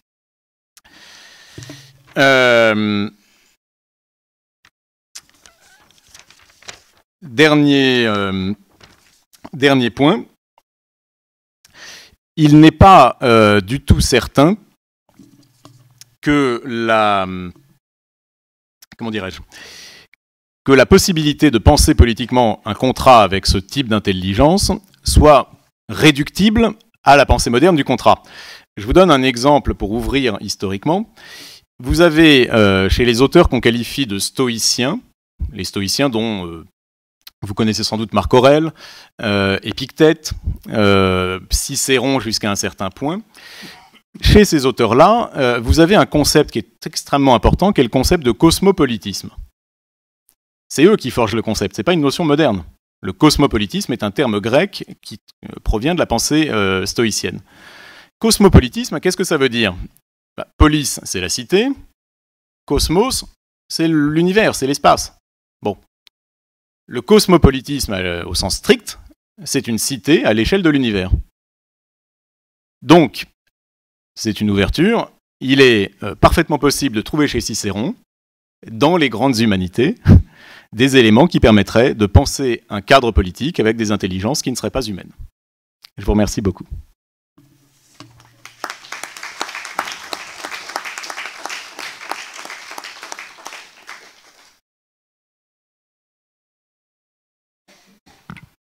Bien, merci beaucoup pour cet exposé. Donc, la place est aux questions. Donc, on vous invite, il y a des micros qui circulent. Et pour ceux qui sont dans la salle, vous pouvez parler en appuyant sur le bouton qui est devant vous. Donc voilà, donc je crois que peut-être Alain peut commencer avec une première question sur la notion de sublime. Ça vous a plu ? Sublime, qui mérite d'ailleurs d'être un petit peu développée. Ah oui. Pardon. Alors, j'ai bien aimé la notion de sublime qui mérite d'être un peu plus développée, enfin pour moi. D'accord. Alors oui, la notion de sublime, c'est une très vieille notion qui apparaît dans l'Antiquité. Quelqu'un qui s'appelle Longin avait donné les codes fondamentaux du sublime. Longin a été traduit en français par, si je ne m'abuse, par Boileau. Boileau a intégré au XVIIe siècle un certain nombre de réflexions de Longin, donc qui était un auteur antique. Et c'est une notion qui, un siècle après, durant le XVIIIe, va avoir une immense postérité, d'abord dans le monde écossais. Les Lumières, c'est d'abord un mouvement écossais. Ça va avoir un très grand succès chez des gens comme Burke, Edmund Burke, qui est un théoricien politique et un théoricien du sublime. Et Kant, lui aussi, va reprendre cette notion-là. Alors, il en traite dans la troisième critique qui s'intitule « La critique de la faculté de juger ». Alors, je suis désolé, ça va être un tout petit peu technique pour bien comprendre de quoi il parle. Une des très très grandes idées de Kant, c'est que le beau n'est pas un concept, c'est un sentiment. On ne peut pas conceptualiser le beau, c'est-à-dire on ne peut pas donner une définition intellectuelle du beau. Par contre, on peut sentir, on peut sentir, de telle manière que ce que l'on sent puisse être appelé beau. Bon, c'est l'un des grands éléments kantiens. Et une fois qu'il a eu traité la question du beau, il arrive à la question du sublime. Alors pour comprendre la raison pour laquelle il passe du beau au sublime, il faut comprendre la chose suivante. Kant, fondamentalement, c'est un penseur qu'on qualifie de moderne. Pourquoi ? Qu'est-ce que c'est qu'un moderne ? Un moderne en philosophie, en gros à partir de Descartes, c'est quelqu'un qui s'intéresse d'abord et avant tout à l'esprit humain. C'est-à-dire, ce n'est pas quelqu'un qui décrit la réalité, ce n'est pas quelqu'un qui cherche à donner la nature profonde du réel, c'est d'abord quelqu'un qui cherche à comprendre comment fonctionne un esprit humain. C'est pour ça que tous les grands titres de la philosophie moderne portent en eux l'idée qu'on analyse l'esprit. Critique de la raison pure, on examine la raison théorique. Critique de la raison pratique, on examine la morale. Premier livre de Descartes, ce sont les règles pour la direction de l'esprit. Tout ça, ça parle de l'esprit. Grand livre de Locke, Essai sur l'entendement humain. Réponse de Leibniz, nouveaux essais sur l'entendement humain. Bon. Donc on parle de l'esprit humain et on essaye de comprendre comment il est structuré et comment il fonctionne. Pourquoi, je reviens maintenant à Kant, pourquoi le beau n'est-il pas un concept ? Bon, d'une part parce qu'on n'arrive pas à en trouver une définition, un concept normalement doit être défini, et d'autre part parce que le beau, en fait, chez Kant, c'est un sentiment qui introduit un espoir. C'est-à-dire, quelque chose me plaît, c'est un sentiment de plaisir, j'éprouve un plaisir, donc c'est complètement sensible, et j'espère que tout être doté d'une sensibilité éprouvera le même plaisir que moi. C'est ça le sentiment du beau. Ce n'est pas le fait d'avoir un concept précis et défini, c'est le fait d'éprouver un espoir par lequel, quand j'éprouve un plaisir, j'espère ardemment que tous les autres vont éprouver le même plaisir. Et le laid, c'est le contraire. Quand j'éprouve un vif déplaisir, je serai très agacé que quelqu'un à côté de moi aime. J'ai envie que les autres n'aiment pas. J'ai envie que les autres éprouvent le même déplaisir que moi. Donc ça, c'est la question du beau et du laid. Pour des raisons complexes, ça engage le problème de l'imagination, parce qu'en fait, on se fait une image de l'objet que l'on aime, et au fond, le beau, chez Kant, c'est une forme d'harmonie étonnante. C'est une harmonie étonnante entre l'image plaisante de l'objet et, je ne sais pas comment dire ça simplement, et le concept qui pourtant est absent. Je m'explique. Quand on a un concept, quand le concept existe, on peut tous se mettre d'accord. Donc, par exemple, j'ai un concept de gobelet, tout le monde est d'accord pour reconnaître ici un gobelet. Un concept, c'est un élément formidable pour les humains parce que c'est ce grâce à quoi on peut s'accorder.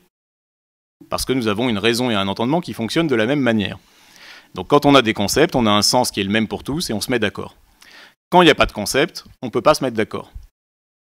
Mais si j'espère que tout le monde éprouve le même plaisir que moi, c'est comme si, l'expression est de Kant, c'est comme si il y avait un concept. Il n'y en a pas. Mais comme j'espère que tout le monde éprouve la même forme de plaisir que moi, c'est comme s'il y avait un concept. Donc c'est comme s'il y avait une harmonie entre l'image plaisante de l'objet et le concept. Vous voyez ? Mais il n'y a pas de concept. Donc là, c'est une harmonie entre l'imagination et l'entendement. Maintenant, le sublime. Le sublime est une situation esthétique, elle aussi, mais dans laquelle l'imagination est écrasée. Donc il n'y a plus d'harmonie. L'imagination est écrasée par l'immensité de ce à quoi elle a affaire. Kant donne quelques exemples, je vous les donne. Ils ne sont pas du même ordre, mais peu importe. Il donne l'exemple de la première découverte à Saint-Pierre, au Vatican. L'immensité des colonnes et de la coupole est écrasante. L'imagination n'arrive pas à en avoir une vue d'ensemble, à en donner une image. Il donne l'exemple des pyramides d'Égypte, où il dit on n'arrive pas à trouver un point de vue à partir duquel on puisse avoir une image correcte. Bon, il n'y est jamais allé. S'il y était allé, il saurait qu'on peut. Et autre exemple qu'il donne, un orage. Par un orage, on a des sentiments d'écrasement. On a l'impression que des forces largement supérieures aux nôtres nous écrasent. Bien. Mais Ça, c'est la première étape. L'imagination est écrasée et elle n'a plus d'harmonie possible avec l'intellect ou avec l'entendement. Mais à mesure qu'il étudie cet écrasement, il se dit, mais pourquoi est-elle écrasée? En fait, ce qui est en jeu, c'est moi-même. C'est-à-dire, je prends progressivement conscience dans le sublime qu'il y a quelque chose d'immense, non pas dehors, mais en moi. C'est-à-dire, si vous voulez, ce que je croyais être une immensité externe, la pyramide, Saint-Pierre, l'orage, est en fait ma propre immensité intérieure. Et l'immensité intérieure, c'est ma destination raisonnable. C'est-à-dire, c'est l'infinité de la raison. Et quand je prends conscience de cela, je prends par la même occasion conscience du fait que je ne suis pas à la hauteur de cette raison. Que je ne suis pas à la hauteur de cette universalité qui est en moi. Il faut bien que vous compreniez que dans l'esprit d'un homme des Lumières, d'un philosophe en général, la raison et l'universel sont identiques, en tout cas équivalentes. La raison et l'universel sont strictement équivalentes. Donc dire qu'on a une dimension raisonnable, c'est dire j'ai une dimension universelle. Mais comme je ramène tout sans cesse à mes petits intérêts misérables à cause de l'amour-propre, je ne suis jamais à la hauteur de cette dimension d'universalité. Et donc ce sentiment de désaccord entre ce qu'il y a d'universel en moi, la raison, et mes intérêts particuliers qui sans cesse sont médiocres et qui m'empêchent d'atteindre la hauteur de l'universalité, c'est exactement cela que me fait éprouver le sublime. Donc quand je me sens écrasé par un orage terrifiant, c'est l'occasion de prendre conscience de ce qui en moi est immense. Et de prendre conscience par la même occasion que je ne suis pas à la hauteur de cela. Désolé, c'est un peu long, mais...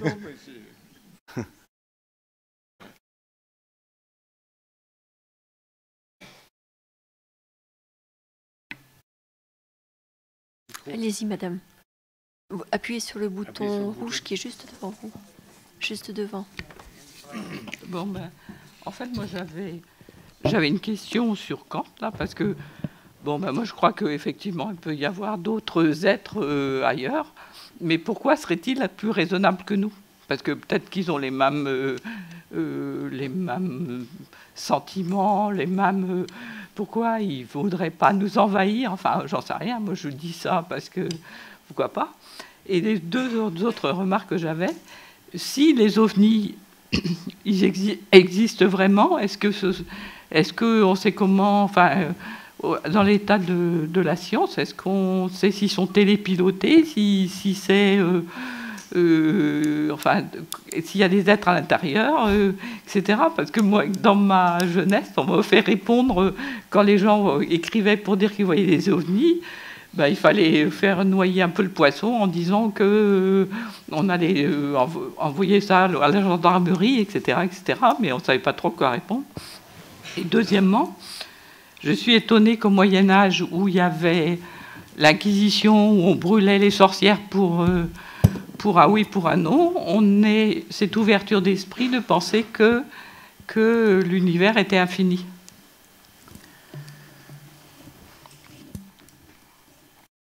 Alors, si vous le voulez bien, je réponds dans l'ordre inverse de vos questions. Pour le monde médiéval, non, l'Inquisition, c'est essentiellement un phénomène renaissant et pas médiéval, et surtout espagnol. Il n'y a pas d'Inquisition en France. Hein. Le roi, très vite, a interdit que l'Église mène l'Inquisition sur le territoire français. D'autre part, chronologiquement, il n'y a quasiment pas d'inquisition avant la Renaissance. C'est un phénomène extrêmement résiduel. Et quand bien même prendrions-nous les chiffres de la Renaissance, il y a très peu de monde qui est mort à cause de l'Inquisition. Ça se compte sur les doigts de la main. Enfin, ça se compte en quelques dizaines, guère plus, sur toute l'Europe. Il y a très très peu de monde qui est mort à cause de l'Inquisition. Donc faites bien attention à cela. La question de l'Inquisition est très différente de l'image que l'on en a. Ce sont des procès essentiellement juridiques qui ont permis du reste pour les historiens d'avoir des sources extrêmement précises sur ce que pensaient les gens et à la Renaissance et dans le monde médiéval. Et vous voyez par exemple Galilée a subi un procès d'inquisition, il en a subi 2, il n'en est pas mort, il a à peu près réchappé au premier, et à l'issue du second, il s'est retrouvé dans une résidence surveillée. dans un palais. Donc il faut se méfier des images un peu d'Épinal qu'on a sur l'Inquisition qui sont assez peu conformes à ce qui s'est passé et à ce qu'on connaît. De surcroît, la pensée médiévale est une pensée extrêmement riche, qu'on redécouvre notamment grâce aux Américains parce qu'il y a toute une réflexion sur le langage dans la pensée médiévale, pour une raison qui est très simple, hein, c'est que la pensée médiévale se demande quelle est la langue que parlait Adam. Quelle est la langue d'Adam ? C'est une réflexion lancinante, et de fil en aiguille, ça les a menés à beaucoup réfléchir à la question de la langue, et comme la philosophie américaine est essentiellement une analyse de ce que signifie parler, la philosophie américaine a beaucoup contribué à faire redécouvrir la philosophie médiévale, et la théologie par la même occasion, qui est très riche, très diversifiée. Et voyez, là, dans l'exemple que j'ai mentionné de Étienne Tempier, Étienne Tempier, c'est pas le pape, c'est un évêque. Donc on voit ici aussi la complexité du monde médiéval. On imagine toujours que c'est le pape qui peut énoncer des interdictions, etc., etc. En réalité, le pape est très souvent contesté, et parfois ce sont des évêques qui vont avoir la main mise sur ce qui est autorisé et sur ce qui est interdit. Donc il faut bien comprendre la complexité de la situation médiévale. Je vous donne un autre exemple très simple, qui est un exemple français. En France, qui peut convoquer un concile d'évêques? Ce n'est pas le pape, c'est uniquement le roi. Le roi n'accepte pas que le pape, en France, convoque un concile d'évêques. Vous savez que le Concordat de Bologne, dans les années 1516, je crois, donne au roi et au roi seulement en France le droit de nommer des évêques, et pas au pape. Donc, ce sont des situations très compliquées, avec, selon les pays, un pouvoir du pape qui est beaucoup plus faible que ce que l'on imagine, et avec des situations qui sont très liées à la personnalité des évêques en fonction à une époque donnée. Et en fin de compte, quand on fait le compte de l'Inquisition à la fin de la Renaissance, ça a été terrible dans certains cas et épouvantable, mais ça n'a pas été l'espèce de boucherie à laquelle parfois on croit avoir eu affaire. Alors pour votre seconde question, vous avez tout à fait raison, la gendarmerie recueille les faits d'observation d'OVNI. Il y a en France, vous le savez, un organisme qui dépend de la gendarmerie qui s'appelle le GEPAN. Donc vous allez à la gendarmerie si vous avez une observation bizarre qui doit prendre votre témoignage. Le témoignage est transmis au GEPAN, qui est un groupe scientifique d'études des PAN. Aujourd'hui, on ne dit plus OVNI, on dit PAN, parce que OVNI, ça veut dire objet volant non identifié, et objet, c'est déjà trop en dire sur ce que c'est. Un objet, on a toujours l'idée que c'est matériel, que c'est solide, etc. Donc on préfère le terme de PAN, qui veut dire phénomène aérospatial non identifié. Et phénomène, c'est beaucoup moins engageant concernant la réalité du phénomène, justement, que l'objet. Donc le GEPAN s'occupe de cela. Il classe l'observation en quatre possibilités. A, c'est parfaitement identifié, c'est un phénomène naturel ou humain, connu. B, c'est bien identifié. C, c'est un peu bizarre. D, c'est incompréhensible. Nous, dans Sigma 2, on s'occupe de D. Vous voyez, Sigma 2, on récupère des dossiers, parfois du GEPAN, sur le point D. Donc les éléments qui sont incompréhensibles pour le GEPAN. Et votre première question, j'ai oublié, c'était sur quand? La première question, c'était, oui, pourquoi les autres êtres... Enfin, ah oui, pourquoi serait-il plus raisonnable? Plus raisonnable que nous. D'accord. Alors, je vous réponds du point de vue de Kant et je vous réponds ensuite de manière un peu plus générale. Du point de vue kantien, la réponse est strictement physique. C'est-à-dire, elle est prise dans le contexte de l'époque où on découvre les principes de la gravitation.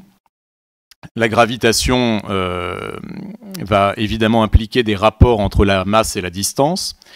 Et il y a tout un tas de spéculations, dont Kant est coutumier, sur le fait que la masse terrestre et humaine est particulièrement pesante. Donc en réalité, c'est une réflexion physique sur le caractère pesant de la masse qui forcément rend parfaitement difficile l'affranchissement à l'endroit de ce qui est matériel. Et donc l'hypothèse que Kant et beaucoup d'amis de Kant émettent, c'est qu'à d'autres endroits de l'univers, pour des raisons physiques, la pesanteur est bien moindre et donc la possibilité de s'affranchir des déterminismes matériels est beaucoup plus facile. Alors ça, c'est la réponse kantienne de l'époque. Maintenant, là où vous avez entièrement raison, c'est que même aujourd'hui, il y a une sorte de préjugé en faveur du fait que s'il y a d'autres intelligences, elles sont forcément beaucoup plus évoluées que nous, beaucoup plus avancées, etc. etc. Alors à quoi c'est dû? Je pense, pour le coup, que ça ne s'explique pas par des raisons scientifiques ou autres, mais ça s'explique par des raisons psychologiques. Je pense que c'est tout simplement l'idée de la terreur, que l'analogie d'ailleurs de Fontenelle fait naître. Nous avons peur que si nous avions à rencontrer de tels êtres, ils pourraient être, je dis bien ils pourraient être, beaucoup plus avancés techniquement en tout cas que nous.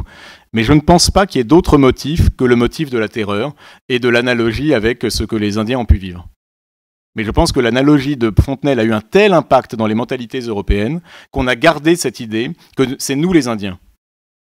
Mais scientifiquement, à l'heure actuelle, il n'y a pas de raison particulière d'affirmer cela, qu'ils seraient plus avancés que nous, sauf si, bien sûr, on considère que les ovnis sont des véhicules dans lesquels il y aurait des gens.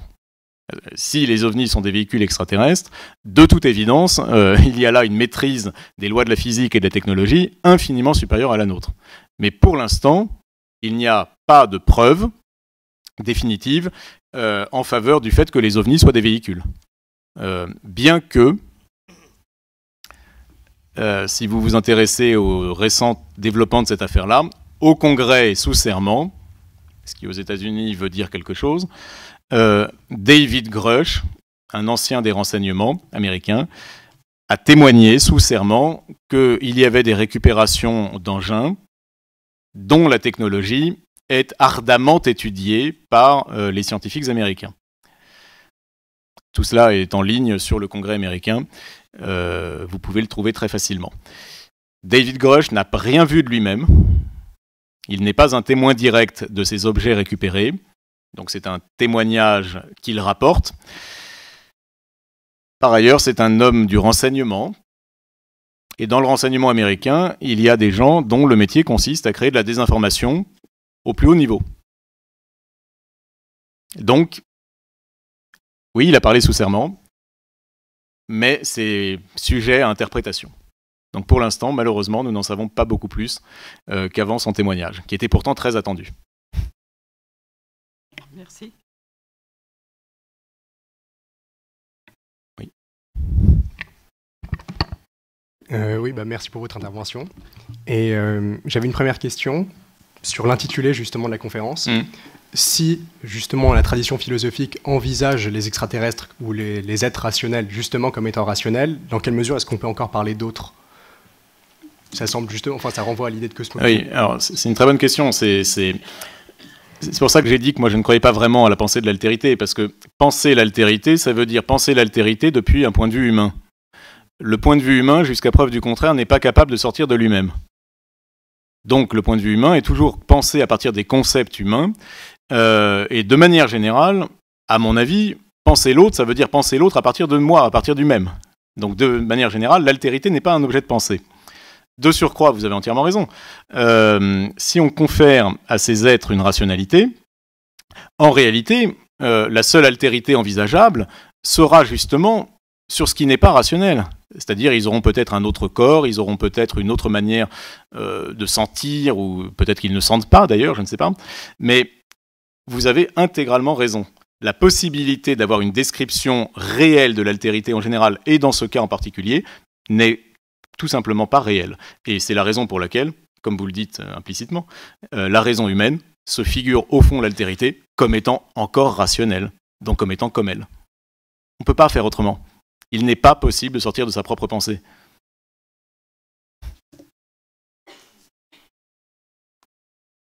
Oui, après, ça fait penser à Solaris de Tarkovsky, justement, où les extraterrestres arrivent et retrouvent leur désir sur la planète extraterrestre, justement, où les astronautes arrivent et découvrent que la planète est juste habitée par leurs propres problèmes, en quelque sorte. Mais sinon, plus anecdotique, sur le lien entre extraterrestres, technologie très avancée, est-ce que vous pourriez faire un petit développement sur peut-être Jean-Pierre Petit et le cas Humo, parce que je ne le situe pas exactement par rapport à ces problématiques-là. Oui. La question qui tue. Alors, Jean-Pierre Petit, c'est un physicien du CNRS qui doit avoir 85 ans maintenant, qui a une carrière au CNRS. Alors, Petit est très célèbre en physique puisqu'il est l'un des pontes de la magnéto-hydrodynamique, qui est une technologie dont manifestement l'armée russe s'est servie pour ses sous-marins. Donc ça, c'est son travail purement scientifique. Mais par ailleurs, Jean-Pierre Petit est une des grandes figures de l'ufologie, et il a accordé crédit à une affaire extrêmement bizarre, qui est l'affaire dite Humo, qui est une série, je vais vous le faire très rapidement, qui consiste en une série de lettres envoyées par voie postale depuis, si mes souvenirs sont bons, l'Espagne, je crois que ça vient d'Espagne. Et dans ces lettres, prétendument écrites par des êtres venus d'ailleurs, seraient révélées un certain nombre de choses. Et Jean-Pierre Petit a pris au sérieux cela. Et depuis, il propose non seulement une hypothèse extraterrestre pour expliquer les ovnis, mais de surcroît, il a proposé un modèle cosmologique qui permettrait d'expliquer comment il voyage d'un monde à l'autre. Et son modèle cosmologique s'appelle le modèle Janus. Alors, je ne me prononce pas du tout sur le modèle Janus. Je sais juste que la première version de Janus a été réfutée par Thibaut Damour. Mais il y a une seconde version dont les équations ont légèrement évolué et qui, à ma connaissance, n'a pas été soumise à réfutation à l'heure actuelle. Concernant l'affaire Humo que vous évoquez, il est à peu près certain que c'est un canular. Il est à peu près établi que ce n'est pas sérieux.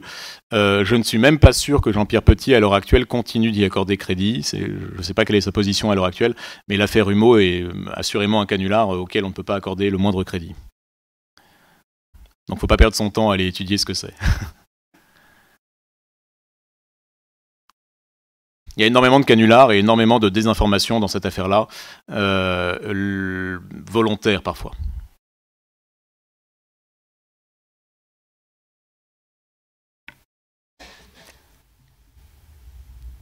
Entendu.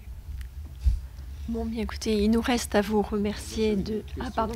Je ne voudrais pas monopoliser la parole, mais j'avais une dernière question. Moi, vous avez parlé de théologie. Oui. Et la notion de Messie dans le judaïsme, par exemple, qui est un être venu du ciel et qui donnera effectivement la félicité sur terre, etc. Ça ressemble beaucoup, alors il y a eu des théories là-dessus, puisque j'ai beaucoup lu aussi là-dessus, sur une théorie extraterrestre. Enfin, je ne sais pas si vous pouvez en parler ou si... Alors, je vous ai parlé tout à l'heure d'Avi Loeb, qui était présent au congrès Eco-Event. Avi Loeb est de confession juive et il considère que dans une optique messianique, il l'a déclaré récemment, la possibilité d'interpréter en effet un certain nombre de phénomènes décrits par la Torah comme étant des phénomènes extraterrestres est grande, et il ne s'interdit pas de considérer que le Messie est un être corporel extraterrestre. Donc vous avez entièrement raison de mentionner cette hypothèse, elle existe, et elle existe parmi des gens très sérieux. Avi Loeb, je vous le rappelle, est astrophysicien à Harvard, et c'est un homme de très grande qualité. Par ailleurs, là où à mon avis vous avez également raison, c'est que quand on lit la Torah au pied de la lettre, dans la langue hébraïque, il est très difficile, pour le dire un peu brutalement, de distinguer ce que décrivent certains passages de la Torah de ce que nous-mêmes nous étudions en ufologie. Celui qui a vraiment assis cette thèse-là, du point de vue général, c'est Jacques Vallée, dont je vous parlais tout à l'heure. Il a écrit un livre dans lequel il considère qu'un très grand nombre d'épisodes décrits par l'Ancien Testament, les apparitions mariales de Fatima et je crois qu'il parle essentiellement de Fatima, et les phénomènes ufologiques sont globalement de même nature. Dans le cas de Fatima, c'est absolument certain. Dans le cas de Fatima, la proximité, je dirais, descriptive et phénoménologique est immense avec ce que l'on peut étudier en ufologie. Ça ne fait pas l'ombre d'un doute. Je ne suis pas en train de vous dire que la Vierge Marie est une illusion ni quoi que ce soit, hein, c'est pas le problème. Mais dans le cas de Fatima, ce qui se passe à Fatima ressemble infiniment plus à un phénomène ufologique qu'à un phénomène marial. Et dans l'Ancien Testament ou dans la Torah, en effet, il y a beaucoup de phénomènes qui pourraient se laisser décrire ainsi. Le cas le plus célèbre, qui est souvent mentionné, c'est la vision d'Ézéchiel. C'est vraiment l'élément qui est le plus souvent mentionné pour montrer la parenté entre les phénomènes ufologiques et certains épisodes de l'Ancien Testament. La vision d'Ézéchiel ressemble à s'y méprendre à quelque chose qui pourrait être décrit de manière ufologique. Oui. Donc aussi bien la dimension messianique, comme le dit Avi Loeb, que certains passages de la Torah peuvent être lus dans cette optique-là. Il ne faut pas oublier que dans la Torah, il est très fréquemment fait mention, notamment dans Job, de l'armée céleste qui entoure Yahvé. Il est très fréquemment fait mention de lumière. Le phénomène ovni est essentiellement un phénomène de luminosité et de déplacement. Il est très fréquemment fait mention de lumière qui se déplace à une vitesse vertigineuse. Et il ne faut jamais oublier cela non plus. Moïse, le pauvre Moïse, il est irradié après avoir eu cette fameuse entrevue face à face, mais il subit un phénomène physique de radiation. On dit, je ne sais pas quel est le terme hébreu exact, mais il a le visage cramoisi ou irradiant, et avec une vue considérablement affaiblie à l'issue de cette rencontre. Tout cela fait penser à des phénomènes physiques. L'arche d'alliance, vous le savez peut-être, elle est dans un coffre qui protège ceux qui la portent. Qui protège de quoi? Manifestement, ça émet quelque chose. Et donc, il faut protéger de radiation, de toute évidence, ceux qui portent l'arche d'alliance. Il y a même, je crois, dans mon souvenir, je ne saurais plus vous dire dans quel livre de l'Ancien Testament, mais la description d'individus qui sont morts parce qu'ils s'en sont trop approchés. Donc si on la lit au pied de la lettre, ce qui est peut-être une mauvaise lecture, mais qui est une lecture possible, il est vrai qu'à bien des endroits, ça ressemble à des phénomènes ufologiques. Jacques Vallée a écrit des choses très intéressantes en français, parce que Jacques Vallée est français, mais il a beaucoup vécu aux États-Unis. En français, le livre fondateur sur cette question-là, c'est de Jacques Vallée. Je ne sais plus comment c'est traduit en français. En anglais, c'est Passport to Magonia. Je crois qu'en français, c'est traduit par Chronique des apparitions extraterrestres. Et pour finir là-dessus, il y a un célèbre ami d'Avi Loeb, qui est Mauricio Biglino, qui est un traducteur de la Bible italien, et qui, à force de traduire la Bible, s'est dit que ça ressemblait beaucoup à des phénomènes ufologiques, et qui a quitté son travail de traducteur pour devenir ufologue. Et dont les livres aujourd'hui sont traduits, c'est un Italien, qui était accrédité auparavant pour la nouvelle traduction accréditée par le Vatican, et qui s'est dit, mais en fait ça, ce sont des phénomènes matériels qui me rappellent ce que j'ai vu dans des films ufologiques. Et donc il a écrit depuis une dizaine de livres sur le sujet. Donc oui, c'est une interprétation qui existe.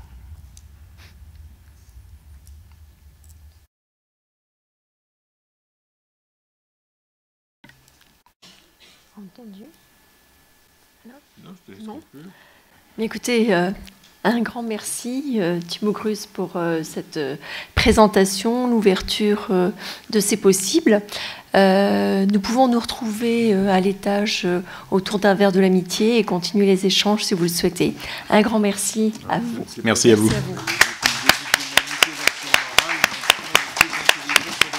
Ah, j'espère, il faut l'espérer. J'ai bien compris. En tout cas, bravo.